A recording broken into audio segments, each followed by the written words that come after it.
Now you want to run barefoot? The Kenyans do it. No Kenyan has done it since they discovered New Balance. They don't show up for the New York Marathon barefoot or with five-finger shoes. Why? Because they'll die. That's why. They'll be smoked. So I don't want to hear about this. But you hear la mierda, the bullshit. The big words. Okay? You want to know why? Because they don't know what the fuck they're doing, so they can be sold bullshit like this. So easy. I find relevant exercises from each of the pillars. Okay? And each of the pillars will be resolved. Why? Because they have to use the pillars.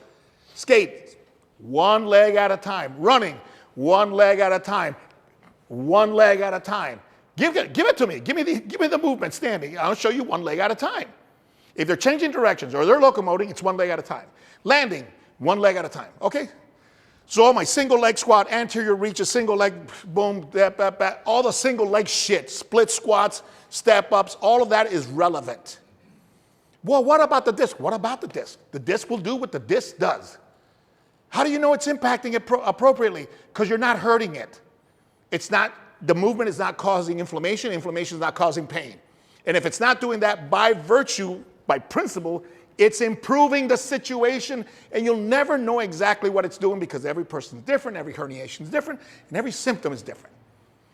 So all this bullshit that they teach you, all the goddamn phases and all, it's all bullshit. I can teach this dude how to rehab the most delicate back, I'm telling you right now, in a month. You want to know why? Because I'm not going to teach him shit about the back. I'm going to teach him about 3 or 4 or 5 exercises from each pillar that he can do. And I'm going to go, CJ, start easy, get them little pink bands, then orange bands, and right there in the workout, step out here, no pain, no pain. Okay, we're going to start with green bands at about 8 feet out, contralateral presses. Great. Why? Because there was no pain. And I know that if I have them on the floor and I load them here, it's going to go through all that shit.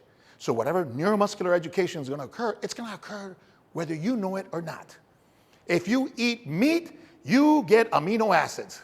And you don't have to even know what an amino acid is to get the benefits. Just eat meat. Just do the goddamn movement. All the shit is going to happen. All the shit, core stiffness, afferent motor pattern units, it's all going to happen. So it's simple. I teach him how to eat. I don't teach him human biology. I don't teach him nutritional biology, for crying out loud. No, I go, well, these are 3 or 4 proteins. These are 3 or 4 really good starches. These are 3 or 4 fats, and those are all the vegetables and protein. Have at it. Whatever they like, have at it. Easy. So teach them how to train. Don't teach them the diagnoses. The people who are diagnosing don't even know it. How many people do you get from rehab where rehab is utterly a failure? A shitload. Okay, here, question. How many do we send to rehab and how many do we get from rehab? That tells you the whole story. Done. Boom. Mic drop. I'm on to the next topic. Why? Because rehab has nothing to do with rehabilitation. Rehab is an administrative processes of medical procedures. It has to do with coding. It has to do with what we can do. And all to take the pressure off the doctors. That's why physical therapists were involved. And that's why you have 12 visits. After 12 visits, it's post-rehab. Really? Did you do a functional test to see if it was really post-rehab? No. Post-rehab is when the insurance stops paying. Now you tell me, how is a rehab system going to work on that criteria? Absolute bullshit. They give them the rubber band and everybody's still doing internal and external rotation for the rotator cuff. The rotator cuff doesn't internally or externally rotate the shoulders, god damn it. Momentum rotates the shoulders. The rotator cuffs, all they do is pack the shoulder there and make sure that when that shoulder turns and the ball's back here, and I get that whip, make sure that shoulder doesn't go flying. So the rotator cuffs work isometrically. Isometrically. You load them up like a rubber band, and then you turn the body, and then this becomes a whip. The internal rotators fire on an EMG because isometrically, the shoulder goes. And so that's where the firing goes. It's not this. But we're still doing this shit all day with the rubber bands.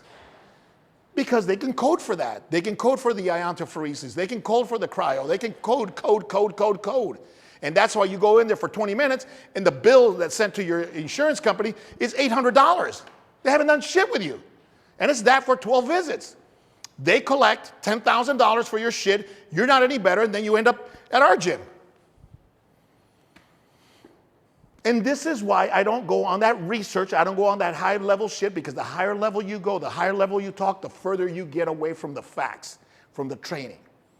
Stick to the pain-free training. And it has to be pain-free, because as soon as you put pain into it, the patterns are altered. When the patterns are altered, now you're not firing what you need to fire. And the only way you're going to fire what you need to fire is be in a pain-free movement so the body can cooperate. And EMG has nothing to do with nothing. Nothing to do with nothing. EMG shows you nothing. EMG is volume. That all EMG is, sound is coming out of that speaker. But is it opera or is it rock and roll? I don't fucking know. I just know it's loud. That's EMG.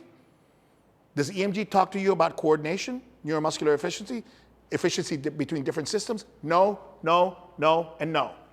So you don't even know what language they're speaking. You just know that shit's really loud. That's EMG. And they want you to get your training around EMG and your rehab around EMG? Are you freaking kidding me, bro? Simple. Simple. He should know how to rehab a back. This young man never went to school for this. Never, ever. He can rehab anything.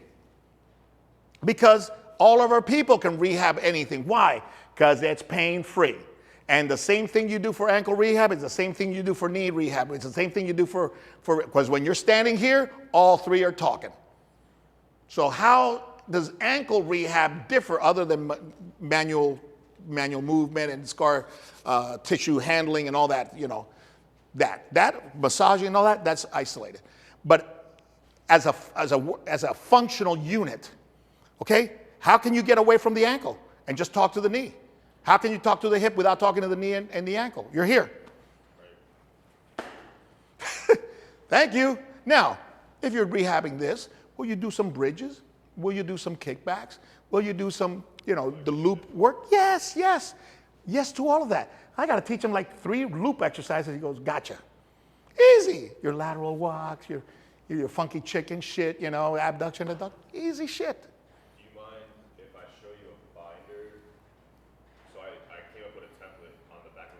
Mm-hmm. Where it has like all the corrective exercises. Okay. I mean, we can do it after, but like looking at it, like saying, okay, yeah, these are good, these are bad, or like take some of these out.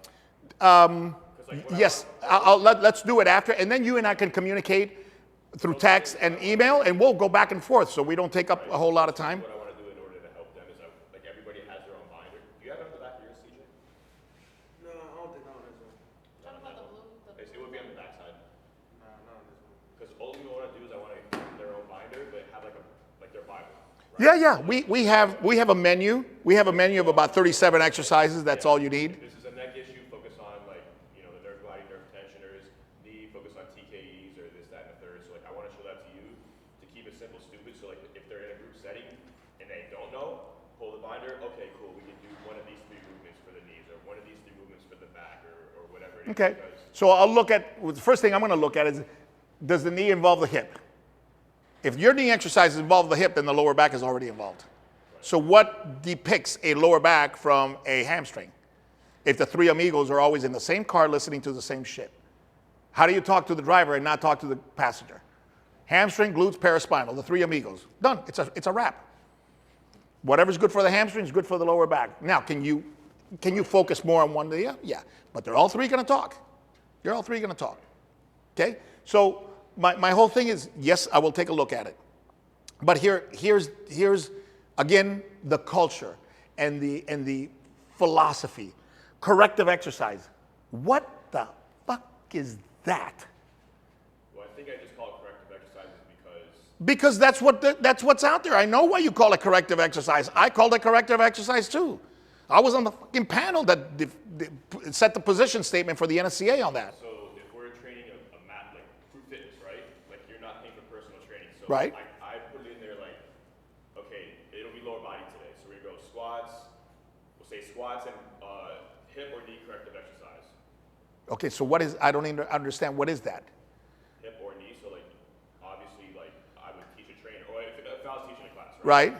So we got we'll say we got 4 in this, or 2 in this rack, 2 in this rack. You're doing your squats to go up to every single person because I have dialogue, once again. Right. Talk to everybody. You're gonna go turn on knee extensions, 3 sets of 15 after your squat in between, right? Okay. You're gonna go kettlebell shifts because your hips are Kettlebell what? kettlebell shifts. So like essentially, you're here, just like opening up the hip flexors, shifting. Okay, got it. You're gonna go hip flexion with internal resistance just because your glute med is weak. So when you go into hip flexion here, it's gonna force you to downside. Keep this glute contracted, this hip flexor's fired, this glute med's here, right? So like every person's different because, and I don't expect them to do that because this is my facility and I have conversations with everybody. But I want them to understand of like, okay, taking it to the next level so we can charge more money, right? We can become the best versions of ourselves possible. The devil's in the details, right? Like we're not gonna do a full biometric screening on every single person. All he's saying, just to kind of keep it simple, we can go. He's saying keep it simple. He has basic exercises where the person who has some kind of injury does not injure themselves anymore, does not hurt. Teach them the basic stuff that they can do. And keep Correct. improving that to make sure. Right. But I wanna show Okay. what we have. So we All right, but here, and I feel you, bro. I know you're educated. You want to know why I know you're educated? Because you're repeating the education. So I know you're educated, and kudos to you. No, I'm really not educated. No, you are educated, because if not, you wouldn't be talking about what you're just talking about, the glute medius. That's workshop shit from National Academy of Sports Medicine from Michael Clark and Paul Chek, who were the ones who brought that shit up in the 1990s. I was there. All right? So that glute medius shit, that's what's out there. So I know you're reading it because you're repeating it. Cool.